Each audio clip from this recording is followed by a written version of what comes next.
રોજ રોજ રાંધવાની માથાકૂટ, રોજ રોજ રાંધવાની માથાકૂટ.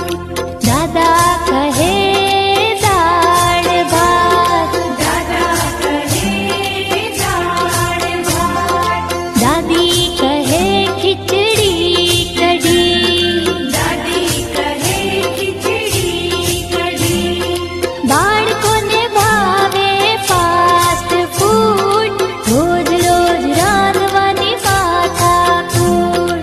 બાળકોને ભાવે ફાસ્ટ ફૂડ, રોજ રોજ રાંધવાની માથાકૂટ. રોજ રોજ રાંધવાની